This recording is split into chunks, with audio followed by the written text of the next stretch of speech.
Next, we have House Joint Resolution 1006, Representative McKenzie.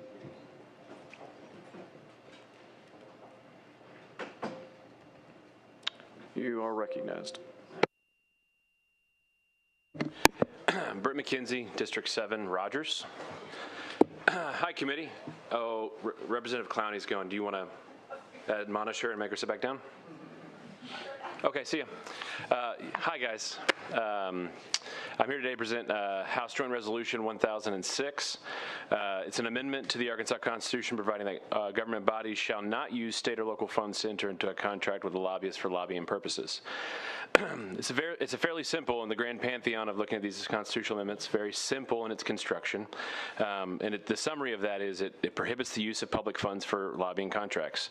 It bans governmental bodies from using state or local funds to hire external lobbyists to lobby on their behalf to the General Assembly or constitutional officers, or using those funds to pay dues. This includes membership due restrictions. It prevents governmental bodies from using state or local funds to pay dues to organizations that lobby on their behalf if those organizations employ registered lobbyists. And it allows for internal lobbying. It permits governmental bodies to employ individuals, including registered lobbyists within those organizations, to directly lobby on their behalf without contracting external entities. Why is this constitutional amendment needed? It protects taxpayers first and foremost. New paragraph. It prevents state agencies from spending public funds on lobbyists to push agendas that may not align with taxpayers' interests. It restores public trust and allows agencies to directly lobby instead of hiding behind contract lobbyists. And it limits government overreach and the ability of agencies to grow unchecked by using agencies or external entities or governmental entities by using hired guns to advocate for more personnel or programs. It's also popular with voters. This in a private poll, I apologize. In a private poll conducted in the state of Arkansas, it's supported by over 73% of Arkansas voters across party lines, reflecting widespread opposition to taxpayer-funded lobbying. Texas is on track to do this, to do a bill similar to this, as well as a number of bills and constitutional amendments across the country that are in the similar vein. Some key objections. I'm not going to get ahead of the committee and its infinite wisdom that I've already heard in the presentation of this, that I'd like to just go ahead and get in front of now.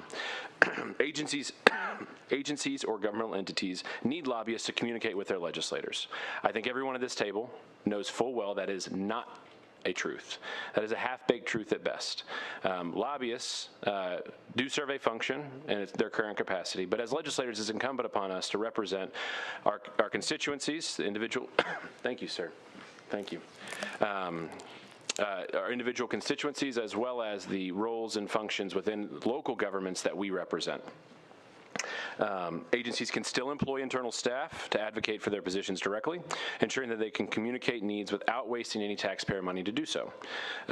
Another objection that I've heard is this limits the ability of smaller agencies or governmental entities to compete for legislative attention. I think today in Education Committee, this is a non sequitur, but I heard more about rural Arkansas and the need of rural superintendents than I did superintendents or the needs of growing metropolitan areas when we talk about the access bill that's still being debated now. So I think that that argument's somewhat overused, but at the same time, this amendment allows the playing fields to be, it levels the playing field by requiring all agencies to rely on their own staff, not expensive lobbyists, and reducing the unfair advantage created by budget discrepancies. This is my favorite one. These organizations do important work. They do. They absolutely do.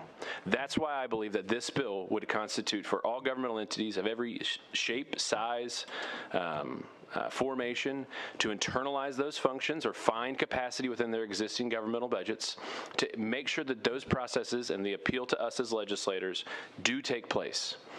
But quiet or background contracts that are, albeit our ethics commission does a good job of policing as best they can, that do have bonuses or win bonuses or completion of the floor or completion of committee bonuses incorporated for them. Just like what we talk about, we had a few bills today on the floor that talked about the initiated act and referenda. I think that our law, that emanates from our Constitution, is too important to put a monetary value behind. I think it's important for everyone to have reproach of their government, but I don't think that making it a pay-for-play or some type of another monetary gain for those who know how to game the system is what's best for Arkansans. This could make it harder for us to hear the needs of these agencies or governmental entities. Again, I disagree. I think that I represent 4 incorporated towns in my district, as well as a broad reach of the county. I hear more from my smaller incorporated towns that have no full-time employees, including the mayor, than I do for my larger incorporated towns. It's about the value that our entities and that our governmental entities place on the process. So with that, I'd be happy to take any questions. All right. Representative Meeks, you're recognized. Thank you, Mr. Chairman. I appreciate the direction you're trying to go here. Last session, one of the bills that we passed was outlawing government employees from using technology, emails to lobby us on the government dime, and unless that is their job description. And so it sounds like this is maybe trying to expand it to make sure that they can then go out and hire outside lobbyists.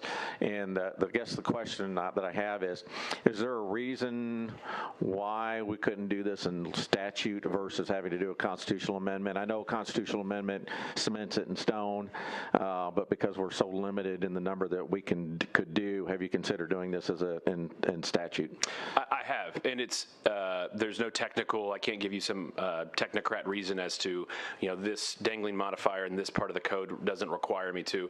I think that for far too less of our taxpayer and our voters' times, our constituents' time, is spent on direct reproach to their money and the tax-paying money that they put into our system. So, can I run this as a bill? Yes.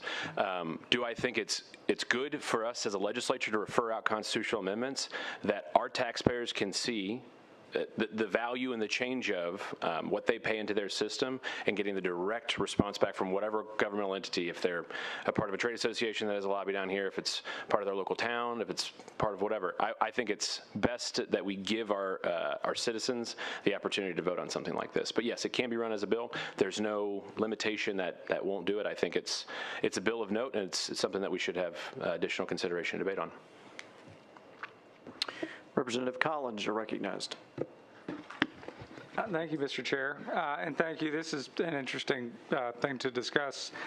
Do I read this right that they can't use state or local funds to enter into a contract with the lobbyist, but they could have a lobbyist or another individual engaging in lobbying who's employed by them? Is this right? Correct, yeah.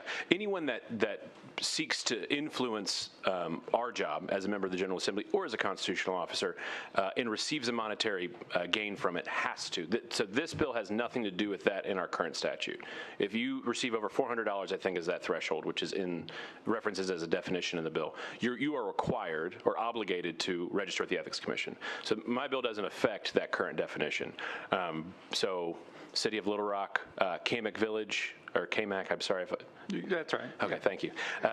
If they had a staff and one of those communications director typically or external affairs, if one of their job was in any form or fashion, or they could do the math to determine over $400 of their paycheck went to having to talk to you about special zoning or whatever bill we passed last time, then technically they should register as a lobbyist. But yeah. So I guess then the follow-up question would be, why is it better or different even to have a contract lobbyist versus a on-staff lobbyist if they're effectively doing the same thing? They're representing the interests of the organization, the government organization. It's a great question. So it really comes down to the technical versus in reality. So technically, we all represent towns or counties in some shape or form. The way that we often see, I don't know how many of you go to your city council meetings or your quorum court meetings, how we technically will see their budget line items, either whether it be the county judge or a mayor or the city council, they'll have a discretionary line. That is often where they put in the line item for their contract lobbying.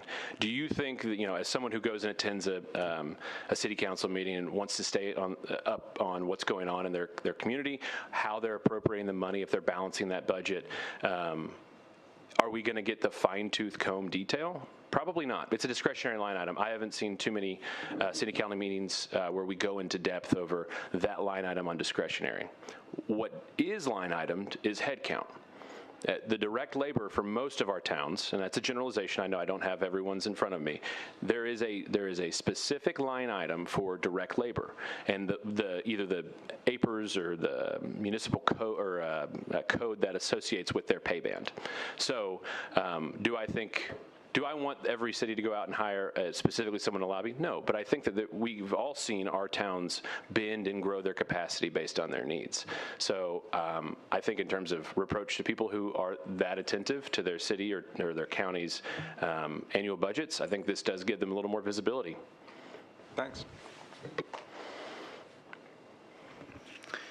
All right, seeing no further questions by the committee, Representative McKenzie, you're recognized to close for your resolution. Thank you, committee. I appreciate it. I know we have a lot of great bills, a lot of great constitutional amendments. I won't be long, but I think this is deserving of additional consideration. I'm not saying final yet. I know you guys have to go through the process of selecting which one makes sense. But if given the opportunity, I know that we will have a lot of stakeholders, a lot of people that advocate for transparency and taxpayer funds come to this table and give you more reasons than I could eloquate or explain in a two-page summary. I want to be mindful of your time. But I would appreciate additional consideration and do this for your taxpayers back home. I thank you, and I close.